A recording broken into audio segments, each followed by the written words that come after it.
എല്ലാവർക്കും നമസ്കാരം. ഒരുപാട് അനുഭവങ്ങളിൽ നിന്ന് മറ്റൊരനുഭവം ഞാൻ നിങ്ങളിലേക്ക് എത്തിക്കുകയാണ്. ഞാൻ നിഷ. നാട്ടിൽ നിന്ന് കുറച്ച് അകലെയാണ് ട്ടോ. ശരിക്കും പറഞ്ഞാൽ ഒരു പ്രവാസിയാണ്. വെക്കേഷൻ നാട്ടിൽ വരുമ്പോൾ ഗുരുവായൂർ പോവാറുണ്ട്. കഴിഞ്ഞ മെയ്യിൽ ഞങ്ങൾ കുടുംബസമേതം ഗുരുവായൂർ പോയി. കണ്ണനെ കണ്ട് നെയ്വിളക്ക് ചീട്ടാക്കി അകത്ത് കയറാമായിരുന്നു ട്ടോ.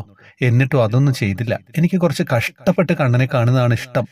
വെളുപ്പിന് 3:30 ക്യൂ നിന്നിട്ട് ഉച്ചയ്ക്ക് 12 മണിക്കാണ് അകത്ത് കയറാൻ കഴിഞ്ഞത്. ആഹാരം പോലും കഴിക്കാണ്ട് കുട്ടികളൊക്കെ വിഷമിച്ചുട്ടോ. എന്നാലും കണ്ണനെ കണ്ടപ്പോൾ എല്ലാ ക്ഷീണവും മാറി. ഞാനന്ന് ശ്രീലകത്ത് വെച്ച് മനസ്സിൽ വിചാരിച്ചിരുന്നു, ഇനി വരുമ്പോൾ ഒരു വെള്ളിയുടെ ഓടക്കുഴൽ കൊണ്ടുതരാമെന്ന്. ഡിസംബർ മാസം ആയപ്പോൾ മനസ്സിൽ വല്ലാത്തൊരു ആഗ്രഹം, ഗുരുവായൂർ പോണോ എന്ന്.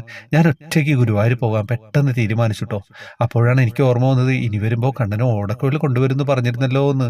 പക്ഷെ എനിക്ക് എന്തോ ഒരു സംശയം, കണ്ണന് ഓടക്കുഴലാണോ വേണ്ടത് അതോ വേറെ എന്തെങ്കിലും ആണോ? വീട്ടിലൊരു വെണ്ണക്കണ്ണന്റെ ഫോട്ടോ വെച്ചിട്ടുണ്ടേ. അതിൽ നോക്കി ഞാൻ പറഞ്ഞു, കണ്ണാ നിനക്ക് എന്താ വേണ്ടത്, നീ എനിക്ക് കാണിച്ചു തരണേ എന്ന്. അടുത്ത ദിവസം രാവിലെ വിളക്ക് കത്തിക്കാൻ നേരം അവിടെ വെച്ചിരുന്ന ഓടക്കുഴൽ മറിഞ്ഞു കിടക്കുന്നു. എനിക്ക് മനസ്സിലായില്ല.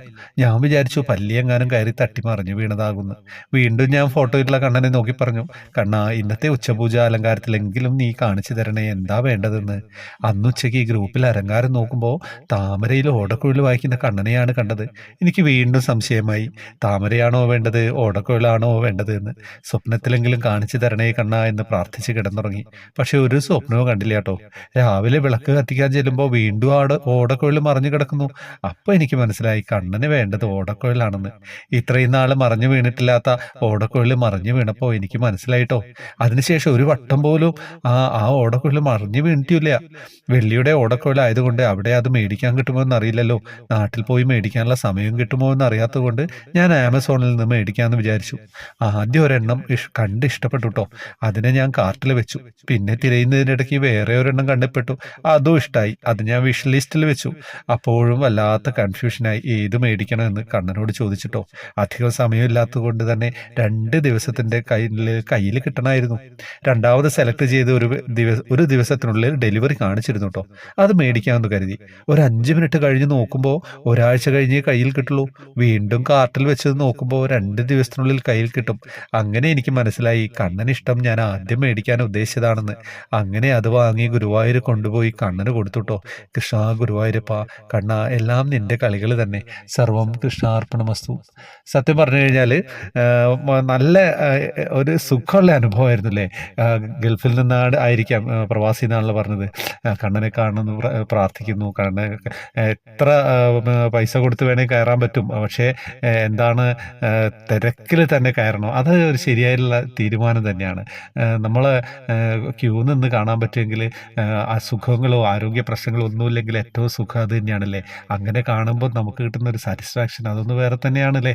അപ്പം അതിനുശേഷം വെള്ളി ഓടക്കുഴൽ പരീക്ഷണമാണ്. എന്താണ് വേണ്ടതെന്ന് ഭഗവാനോട് ചോദിക്കുകയാണ്. ഭഗവാൻ അങ്ങ് തട്ടിമറിച്ചിട്ട് കൊടുക്കുകയാണ് ഓടക്കുഴലൊക്കെ. അപ്പം പിറ്റേന്ന് അത് മനസ്സിലാക്കുന്നു, ഓടക്കുഴൽ തന്നെയാണ് വേണ്ടതെന്ന്.